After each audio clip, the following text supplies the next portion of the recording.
أعوذ بالله من الشيطان الرجيم بسم الله الرحمن الرحيم والصلاة والسلام على سيدنا محمد وآله الطيبين الطاهرين صلوا على محمد وآل محمد En el nombre de Dios, el compasivo, el misericordioso, que las bendiciones de Allah sean con el profeta, el último de los profetas, el profeta Muhammad y los inmaculados de su familia. Seguimos con las clases de autoconocimiento. Vamos a ver el capítulo que comienza diciendo posición de los seres humanos en el glorioso Corán. ¿Qué posición tienen los seres humanos? Las primeras clases habíamos hablado, de los beneficios del autoconocimiento, de la necesidad del autoconocimiento, que conozcamos cuáles son nuestras capacidades. El ser humano realmente es podemos decir, una de las raras entidades, junto con los jinn, los ángeles, que tienen conciencia y que pueden llegar a conocerse a sí mismos, tener conciencia de su existencia y, por supuesto, conocer caminos y evolucionar. Eso hace que realmente el ser humano tenga una posición especial dentro de lo que es la cosmovisión del Islam. A esto lo deducimos de varias maneras. Todas esas maneras tienen que ser maneras legítimas. Y para que sea una manera legítima tiene que ser con las fuentes legítimas del Islam para adquirir el conocimiento, sobre todo estos conocimientos teóricos. ¿Cuáles son las fuentes del Islam para adquirir conocimiento? La razón, revelación, que abarca a los profetas, Corán, hadices. ¿Y qué más? Y dentro de los hadices, aquí está el intelecto. Razón, intelecto. Y dentro de los hadices hay un subtema que es el del consenso de los sabios. Esto debería explicarlo en jurisprudencia. Pero en teoría de jurisprudencia. Se explica en creencia, se explica en jurisprudencia, lo vamos a explicar aquí nomás. Para el mundo de los seguidores de la escuela de Ahlul Bayt, las fuentes del conocimiento son la razón o el intelecto, el Corán, los hadices y el consenso. Solo que el consenso es un consenso que vuelve a los hadices, en el sentido que tenemos narraciones que nos indican que desde que el Imam al-Mahdi Ajjalallahu Ta'ala Faraj al-Sharif se encuentra entre nosotros, sería él de alguna manera rompería el consenso en base al error de los ulama de la escuela. De alguna manera intervendría para romper el consenso. De cualquier forma, cualquier consenso dentro de los sabios no es un consenso que después sea inalterable. El consenso tiene que ser que los sabios tienen el consenso de que esto vuelve de alguna manera a los hadices. No es lo mismo que el consenso en otras escuelas del Islam. Hay otras escuelas del Islam que no consideran a la razón o al intelecto como una fuente de conocimiento. Lo consideran al Corán, la tradición, consideran el qiyas o, ¿cómo se llama? Podemos decir, o analogía,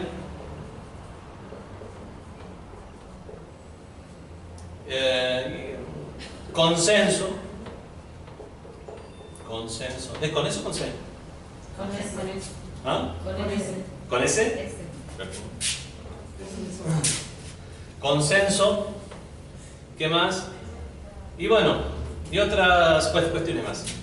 Ese consenso entre los sabios que no siguen a la escuela de Ahlul Bayt es que no encuentran nada en el Corán, no encuentran nada en la tradición, no encuentran nada con qué hacer analogía. ¿Qué es la analogía? Que por ejemplo tampoco conocen nada del Corán y de la tradición con respecto a un tema y comienzan a hacer analogía. Por ejemplo, Malik ibn Anas, el fundador de la escuela de los malikitas dentro del sunnismo, hizo analogía entre la leche materna y el embriagante. ¿Cómo? Le preguntaron, es verdad, nosotros conocemos que hay una regla de la Sharia que dice que si una mujer amamanta a un niño y después ese niño se convierte en su hijo de leche y puede tener hermanos de leche, no hermanos sanguíneos, hermanos de leche, con los cuales tiene una relación de parentesco. No se podría casar con sus hermanas de leche, con su madre de leche. Pero lo que le preguntaron a él fue, y bueno, pero ¿cuántas veces tiene que esta mujer amamantar al niño? ¿Con que una vez, 2 veces, 3 veces? La respuesta en la escuela de Ahlul Bayt es que tiene que ser el número suficiente de veces como para que crezca el cuerpo del niño, como para decir que se alimentó, se nutrió. No porque una vez en una visita, en una reunión, lo puso ahí y dice, mire, está tomando, listo, ya está. Y nunca más lo volvió a ver al niño, o nunca más le dio de tomar esa leche, decir, no, ya está, ahora tienes tus hermanos de leche que son las mismas niñas que fueron amamantadas por esta mujer, ya no se pueden casar. Para nosotros en la escuela de Ahlul Bayt no, tiene que ser o 15 veces seguidas, o de una manera tal que en ese no, su carne, sus huesos crecieron con esta, podemos decir, amamantándose de esta mujer. Malik ibn Anas no encontró ni en el Corán ni en la tradición un hadiz. Entonces, ¿qué hizo? Hizo analogía. ¿Qué analogía hizo? Dijo, la leche es líquida. Voy a hacer analogía con el embriagante, que también es líquido. Una sola gota de embriagante haram, entonces una sola gota de leche que tome el niño, ya está. Se convierte en hermano de leche. Obviamente esa es la única escuela. Después está la escuela shafi'ita, la hanbalita y otras que no aceptan esto. También dicen un número determinado de veces. Algunas dicen 7 veces, otras 10 veces. Pero la escuela de Ahlul Bayt son 15 veces por lo menos. O estar seguro que creció el niño, su carne y sus huesos. Vemos que la analogía, el imam Ja'far Sadiq alayhi salam estuvo en contra de esta analogía. Le dijo, yo no le enseñé eso a ustedes, señor Imam Malik, que usted fue mi alumno.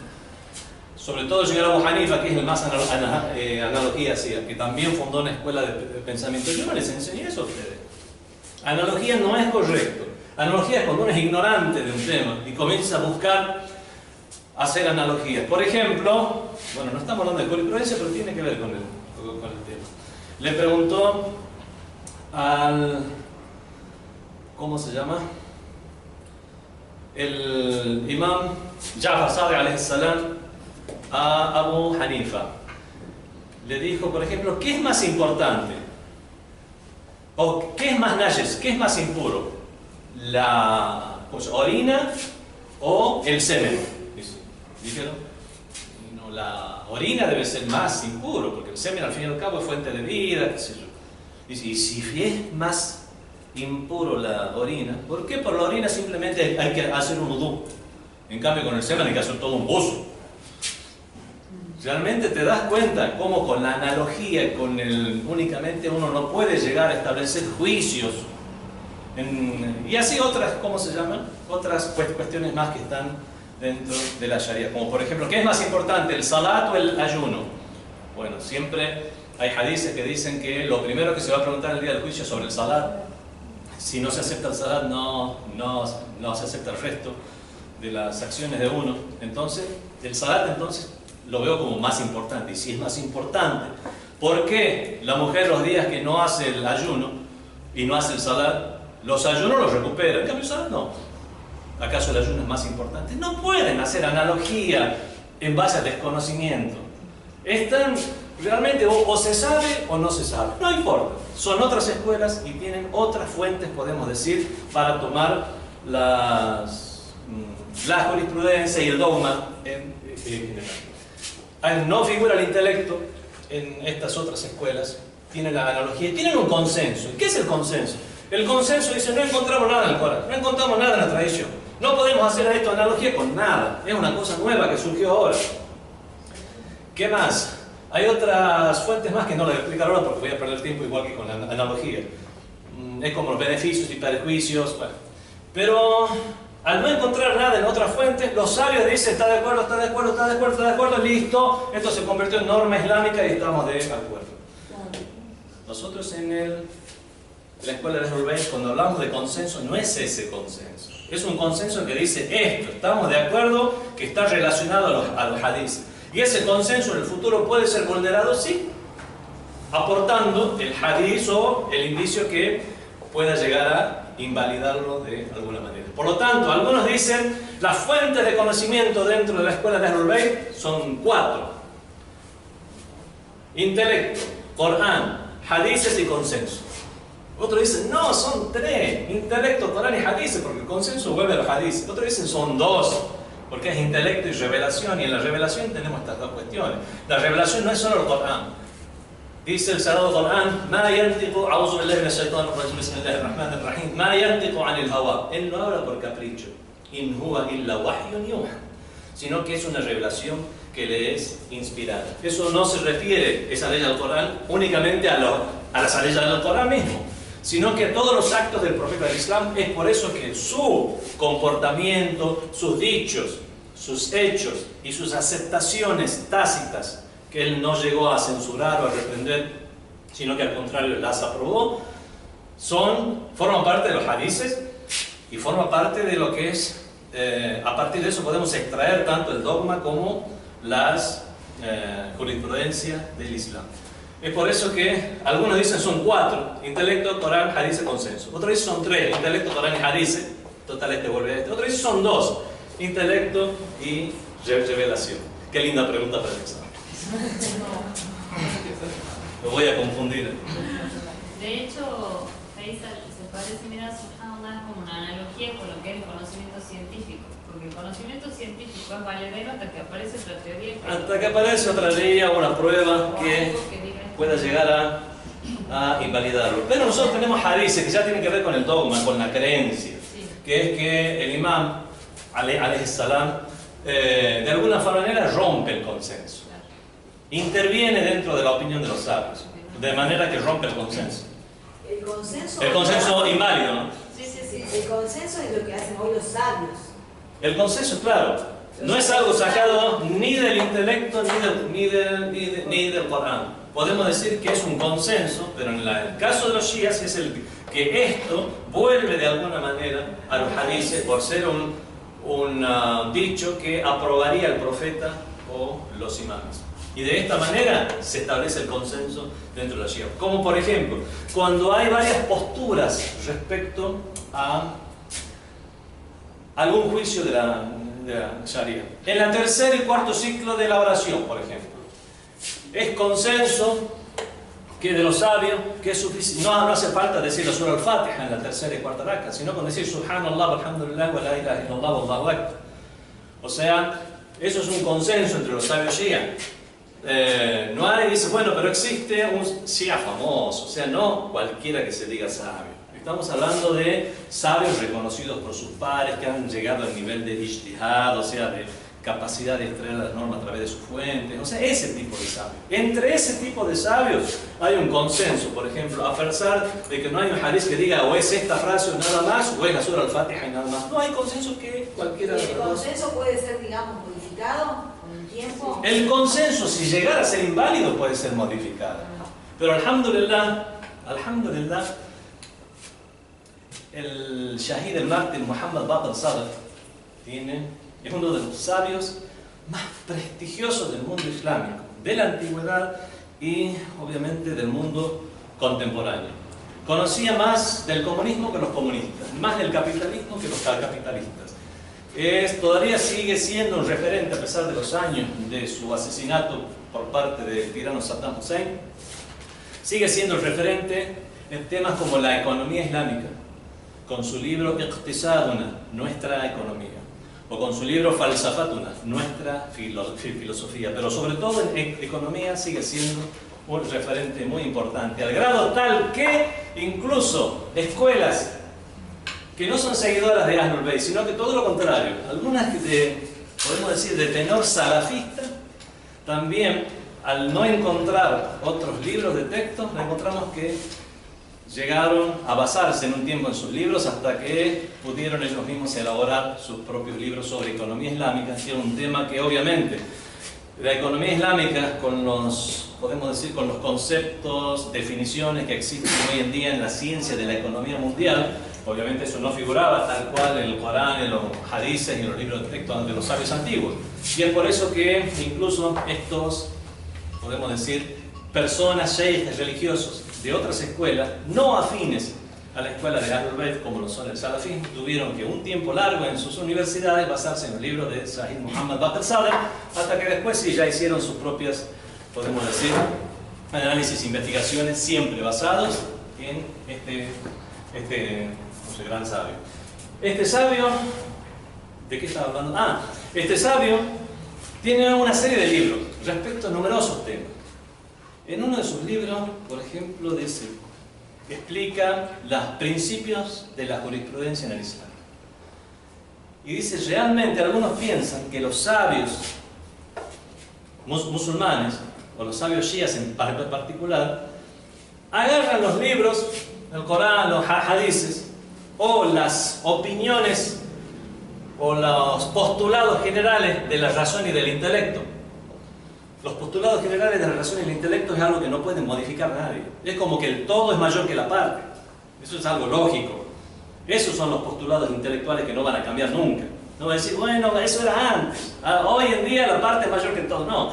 Eso es algo invariable, es algo que no va a cambiar nunca. Ese tipo de postulados son los postulados del intelecto. No algo que me dice, a mí me gusta el color rosita, es más lindo. No, eso es algo que puede llegar a cambiar, eso es algo, podemos decir, tiene que ver con la persona, con la cultura. Muchas veces uno dice, realmente esta gente, ¿cómo se viste de colorín? Sobre todo, bueno, uno dice la India, oriental. Señores, su cultura. Ellos se ven hermosos, así como se llama, con todas esas. A mí me pasó, bueno, esto está siendo filmado, a lo mejor lo ven alguna gente. Llegué a Venezuela, no podía creer, todos colores. ¿Vieron cómo es la bandera de Venezuela? Yo digo, las casas también, del aeropuerto llegando a Caracas, digo, todas las casitas pintadas de todos colores. Lo mismo, digamos, podemos decir, las personas en la calle con, uno llama camisa tropical o ¿cómo se llama cuando están llenos de flores? La gente así. Bueno, es su cultura. Bueno, cuando uno estaba en un edificio y veía en un edificio piso 20 aparecía un papagayo con todos esos colores exactamente hermosos, así tal como están los colores de la bandera de Venezuela, uno dice, bueno, realmente la gente está inspirada. Bueno, pero son cosas que dependen de un lugar, de una geografía, de un tiempo, de una cultura. Eso no es un postulado del intelecto. Los postulados del intelecto son cuestiones que no cambian a lo largo del tiempo, ni por el factor tiempo, ni por el factor lugar. Bueno, el imán, ¿cómo se llama? El gran sabio, Muhammad Baqir Sadr, dijo, hay gente que piensa que los grandes sabios toman postulados generales del intelecto, aleyas del Sagrado Corán, hadices, y los manipulan para sacar cualquier juicio que se le dé la gana. Por ejemplo, decir el trámite bancario hoy en día no existía en la época del profeta del Islam. Entonces ellos dan una fatwa de que el trámite bancario tiene que seguir estas líneas o estos lineamientos para ser halal. Dice, lo están inventando, se están juntando, lo están manipulando. No, señores, si llegaran a hacer eso, estarían jugando con la ley de Dios, serían condenados. Eso es un sabio, no de ninguna manera puede emitir juicios por una cuestión, podemos decir, de beneficio político, social. Por ejemplo, el Ayatollah Khamenei, que Dios lo proteja, y Sayyid Sistani, que Dios proteja a ambos, tiene una fatwa con respecto a la pureza o impureza de la gente del libro. Ustedes están estudiando justo ahora ahkam, o leyes prácticas también. Y se ve que, por ejemplo, ha habido sabios que dicen que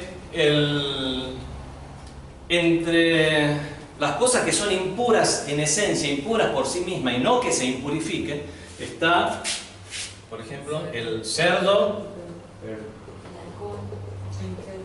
el perro y el kafir. Qué malos que son los musulmanes. O sea, un gatito está mojado, lo toco, no importa, puedo hacer sabat igual sin lavarme. ¿Por qué? Porque un gatito. Un zorro. un león, cualquier animalito que uno se imagine, una cucaracha, yo la saco y nada más y sigo regresando. Pero si toco y está mojado el cerdo, ¡epa! No puedo hacer salat así, tengo que ir a lavarme la mano. El perro igual. Algunos dicen ni el café igual.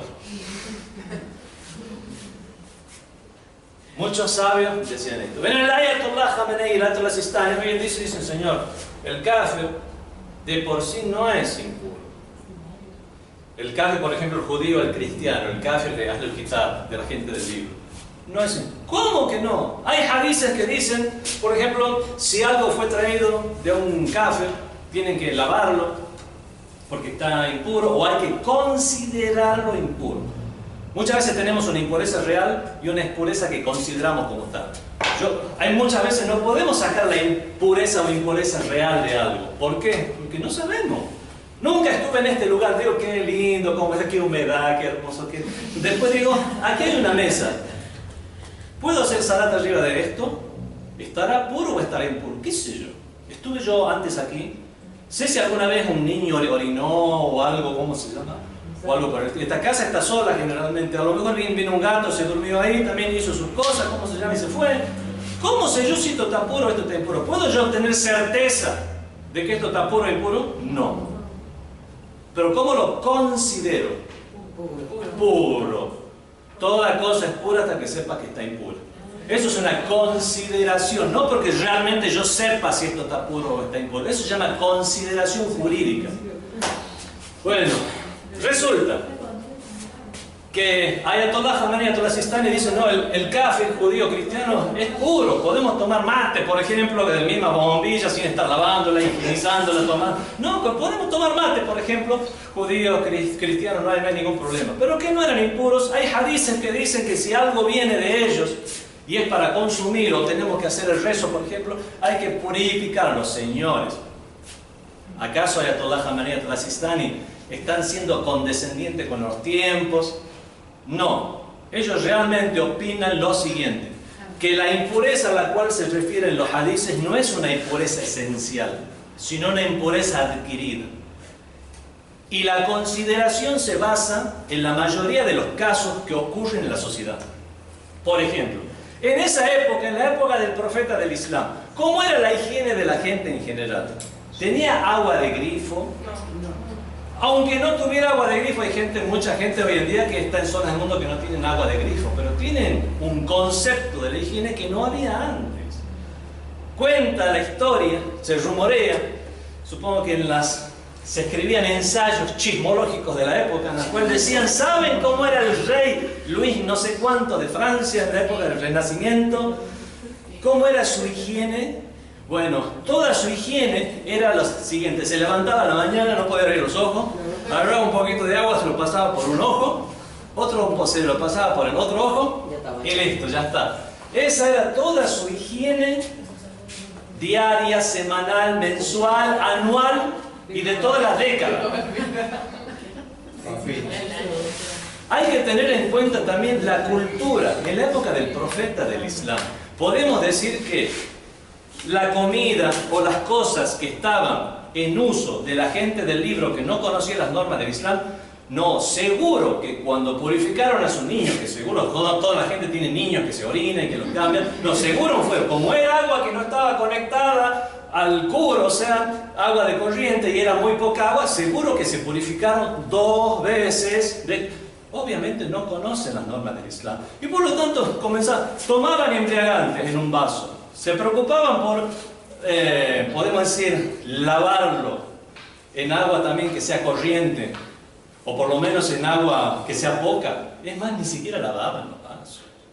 Tomaban, quedaba ahí, después, ¿cómo se llama? Tomaban del mismo vaso el otro día. El concepto de la higiene de la época era tal que podemos estar seguros que al no ser musulmanes y al no actuar en base a las normas de pureza y de los rituales islámicos, se transmitían las impurezas seguro una tras otra, por cuestiones de los niños, por cuestiones de lo que comían. Comían cerdo, se lo puede prohibir, no son cristianos. Los judíos no comen cerdo. Pero podemos decir, ellos comen, no tienen ningún problema, porque no tienen una legislación que se los prohíba. Bueno, lo comían, el plato ese, se aseguraban de lavarlo, no sé.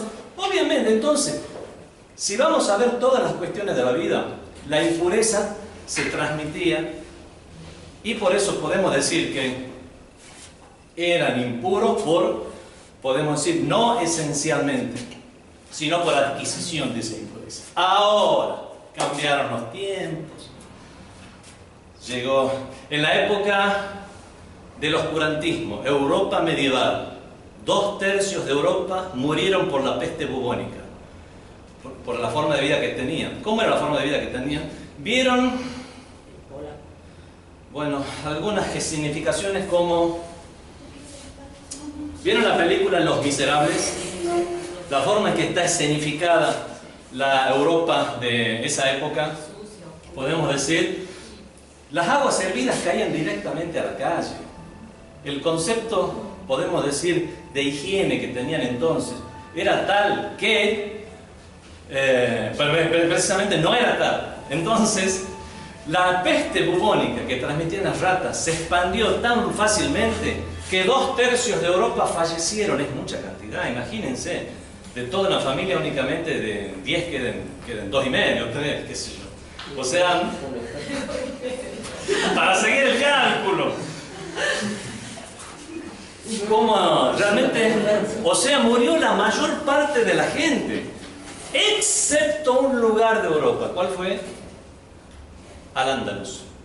El único lugar de Europa que no fue afectado por esta peste. ¿Por qué? Porque en el Ándalus ya estaban los musulmanes, con sus canales, podemos decir, calles con canales donde corrían las aguas, la gente que hacía udú, abluciones cuántas veces al día, que el mustahab, preferible hacer el gozo, lavarse tal día, después de, bueno, los matrimonios, después las relaciones íntimas también, bañarse así, bañarse así, las mujeres no sé cuántos días al mes, venir, lavarse, los hombres, ¿cómo se llama? Se enterraba un muerto, obviamente había que lavarse si lo estaban tocando mucho cuando ya estaba frío ese muerto. ¿Qué más? Abluciones constantes, las narraciones del profeta del Islam, lávense, lavaos antes de comer, lavaos después de comer, las dos.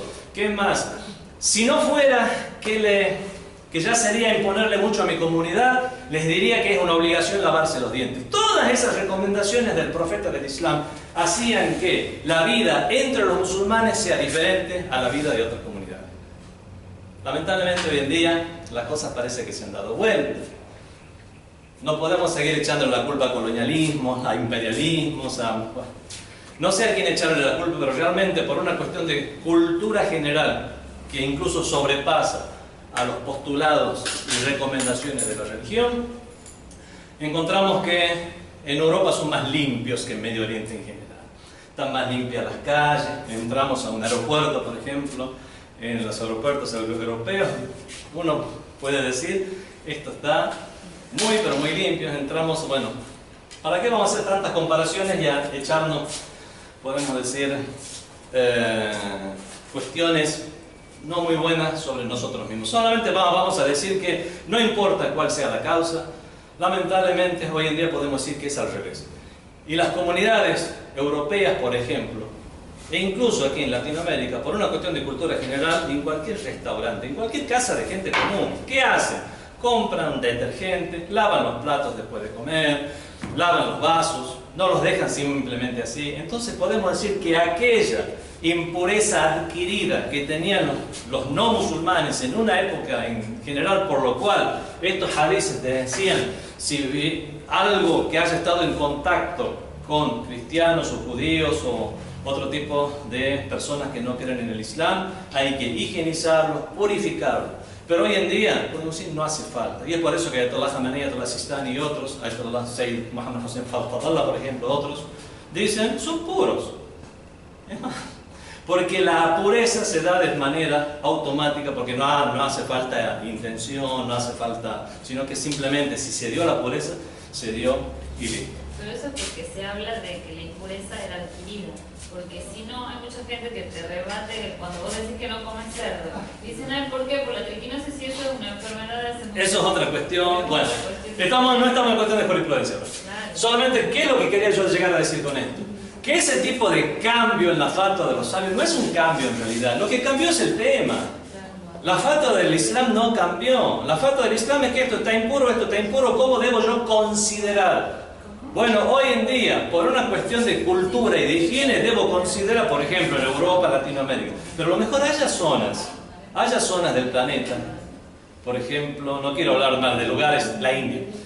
La India, por ejemplo, hay lugares en los cuales no son musulmanes, son idólatras, y la cultura realmente es tan baja. Es más, ¿por qué la mayoría de los mejores perfumes vienen de la India? Para tapar olores, ¿cómo se llama realmente? Por su falta de higiene. Y por eso, bueno, fue siempre famoso en la época, bueno, hoy en día se habla de Francia, pero en la época antigua se hablaba de los perfumes que venían de la India. Entonces realmente podemos decir que existen comunidades, hoy en día también. Y si vemos que un musulmán vive en esa comunidad, a lo mejor deberá considerar estos káfires impuros, porque realmente todavía tienen ese tipo y estilo de vida en el cual no impera la higiene en su comunidad. Este es un ejemplo de cómo los sabios no están sacando fatuas, dictámenes religiosos, porque se les dé la gana, sino que hacen un intensivo análisis de podemos decir, los datos que nos brinda el intelecto y que nos brinda el Corán, que nos dan los hadices y otras cuestiones más. Análisis de las cadenas de transmisión de los hadices, análisis semántico, podemos decir, de las tradiciones ya confirmadas, y un montón de estudios más, con lo cual ellos, si llegan a un juicio jurídico, porque están seguros que eso es así, y no por una conveniencia que lo van acomodando. El mártir, Shahid Muhammad Baqir Sadr, dijo: realmente desafío a quien me traiga un juicio de la escuela de Ahlul Bayt, que en el cual uno puede decir hay una contradicción evidente entre dos juicios, entre dos hadices que se expresan, o que realmente aquellos sabios que realmente son sabios han llegado a emitir a la comunidad. Entonces vemos que estos datos tienen que, mientras están basados con el intelecto a la cabeza, en estas fuentes con el intelecto a la cabeza, nosotros podemos llegar a tener una seguridad, si es que son estas fatuas, dictámenes, orientaciones brindadas por este tipo de gente tan minuciosa en sus estudios, en sus investigaciones y en lo que ofrecen a la comunidad, podemos llegar a tener una tranquilidad, no certeza, pero una gran tranquilidad, así como tenemos una gran tranquilidad cuando un gran especialista, recurrimos a un gran especialista para un tipo de enfermedad en particular. Señor Sharif. Mi pregunta era si los pactos y los dictámenes, o sea, si circunscriben a países que tienen la ley islámica como ley del país, o puede ser para Occidente también, para cualquier país se tiene que tomar estos pactos. Como diría Haidar, depende. Hay cuestiones que tienen que ver con... Hay cuestiones que tienen que ver con, por ejemplo, algunas normas que son sociales, en las cuales tiene que existir la intervención de un gobierno, como por ejemplo las cuestiones penales. Tiene que haber un juez que tenga un gobierno por atrás que pueda llegar a avalar podemos decir, sus decisiones penales. Por ejemplo, los castigos o las penas que puedan llegar a tener una persona dentro del Islam, aquí no pueden ser aplicados porque no es un gobierno islámico. Es más, en la mayoría de los países donde hay musulmanes no se aplica porque no son gobiernos islámicos. En Siria hay un gobierno laico, por ejemplo. Lo mismo pasa en Líbano, lo mismo pasa en la mayoría de los países. No tienen un gobierno islámico. Tienen un gobierno basado en derecho romano, en derecho anglosajón, podemos decir, y tienen tintes de Islam en sus normas para cuestiones como, por ejemplo, casamientos, divorcios, cuestiones por el estilo, para los cuales los musulmanes puedan adaptarse a esa sociedad. Pero no se puede decir que sea un gobierno islámico. 2 países o 3 países únicamente pretenden tener un gobierno islámico hoy en día. Entonces sí, podemos decir que hoy en día, aquí en Argentina, no podemos decir que un juez islámico puede aplicar la norma tal y tal que existe en el Islam. No puede ser. Por lo tanto, esas normas que se refieren a lo penal. Entonces a lo civil tampoco. A lo civil podría ser con conformidad de las personas a quienes afecta el juicio. Por ejemplo, una herencia. Según la herencia del Islam, esto se divide así, así, así, así. Bueno, pero eso difiere de lo que dice la ley sobre herencia en este país. ¿Cuál aplicamos? Nosotros, si somos musulmanes, todos los hermanos están de acuerdo en dividir la herencia del padre de esta forma y somos todos musulmanes, en los, ¿cómo se llama?, juicios de herencia, juicios de sucesión y esas cosas, simplemente van a dar su conformidad y queda establecido por conformidad de las partes, tal como dice la ley islámica. Como puede suceder, no porque la ley lo diga, pero ellos mismos sí pueden llegar a aplicar la ley si es que son todos observantes. ¿Qué pasa si uno solo de ellos, por ejemplo, no tiene esa conformidad? Se van a tener que dirigir sí o sí a esta ley, por ejemplo, civil, que impera en cada país. Eso, por ejemplo, hay algunas cuestiones que tienen que ver con las reglamentaciones de la sociedad que podríamos aplicarlas. Hay otras como la adopción, igual, casamiento. Por ejemplo, aquí no sería reconocido que un hombre se case con más de una mujer.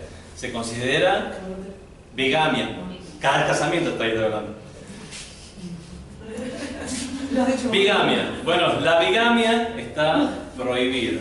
Por lo tanto, no podría llegar a establecer un casamiento de esta manera en esta sociedad, por lo menos legalmente sustentado. Pero hay otras normas que sí herencia. son de todas partes, las normas del salar, de la lluvia. Ya vamos a llegar a eso.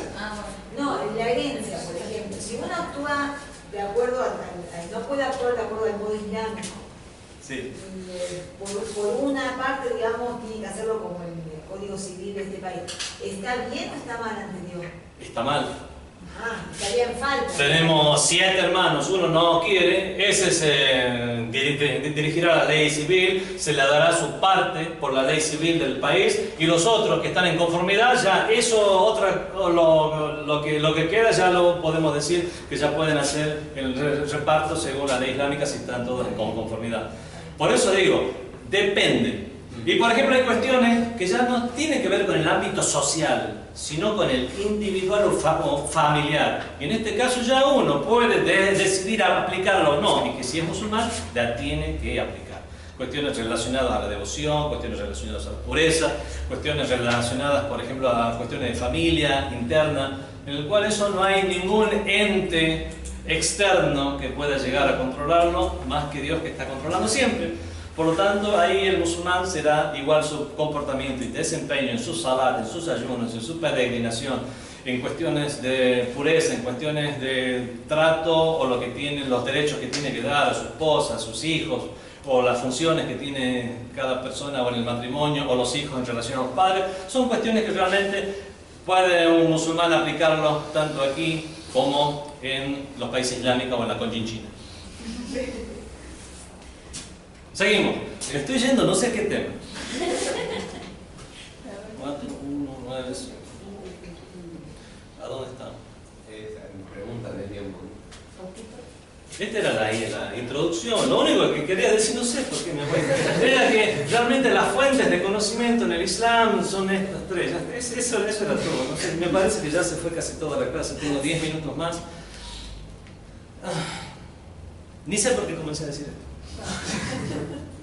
La cuestión es que estas son las fuentes de conocimiento en el Islam a partir de las cuales nosotros podemos llegar, que es algo muy importante para el conocimiento de sí mismo, saber cuáles son las fuentes de conocimiento legítimas. Si están en el Islam es porque están inspiradas en una realidad, por lo tanto podemos tomarla ya no por una cuestión de dogma, para una cuestión jurídica, sino para una cuestión interna tan importante como es el autoconocimiento. Podemos tomarlas como fuente de conocimiento, dando, por supuesto, primacía a lo que es la razón y el intelecto, hasta donde le competa. Ese es otro tema también. Hasta dónde le compete la función del intelecto. Podemos decir que es el comodín que en todas partes siempre tiene el mismo valor. Hay cuestiones en las cuales el intelecto ya no puede entrar a... Es como estas cuestiones de la analogía. Podemos decir, ¿por qué se puso esta norma así, se puso esta norma allá, como ya expliqué al principio? O cuestiones que no puede llegar a reducir el intelecto por sí mismo, como los detalles y minuciosidades de la vida del más allá con respecto a las recompensas y castigos. ¿Cómo es exactamente el sirat o puente hacia el paraíso que los creyentes van a cruzar? Que para ellos será como una ancha carretera que según Hadice lo van a cruzar tanto como si fuera, habla de la velocidad de la luz, los hadices, lo van a cruzar como si fueran un rayo de luz, y que para los incrédulos será como si estuvieran sobre un pelo, digamos, en el cual abajo del puente está el fuego del infierno, y van a avanzar tan lentamente y en cualquier momento van a terminar cayéndose precisamente por su incredulidad, siendo el mismo puente. O sea, esas cuestiones el intelecto no puede llegar a deducir las minuciosidades, detalles de ese tipo de cuestiones que ya tienen que ver con un más allá. Las generalidades sí, que tiene que existir un más allá, que tiene que existir un día del juicio donde se compensen, se equilibren las acciones, las intenciones, las cuestiones que la tiranía que se ha vivido en este mundo para que exista una justicia divina. Eso sí, uno puede llegar a generalidades, pero detalles no. Por lo tanto, el intelecto tiene su área, que es muy extensa, gracias a Dios, y es la base fundamental a partir del cual comenzamos a edificar nuestro edificio de creencias para, a partir de la misma, llegar a tener una certeza en el Corán, certeza en los hadices y sumarlos a nuestra fuente de conocimiento para edificar nuestra cosmovisión o visión que tenemos del mundo o idea que nosotros podemos llegar a tener del mundo. Recién estoy en el primer renglón, así que ya se ha hecho muy tarde, hemos comenzado tarde la clase, pero no deja de ser esto, podemos decir, muy instructivo, tanto para esta clase como para los demás. Vamos a desarrollar el capítulo en la próxima clase, inshallah. Sallu ala Muhammad wa alihi.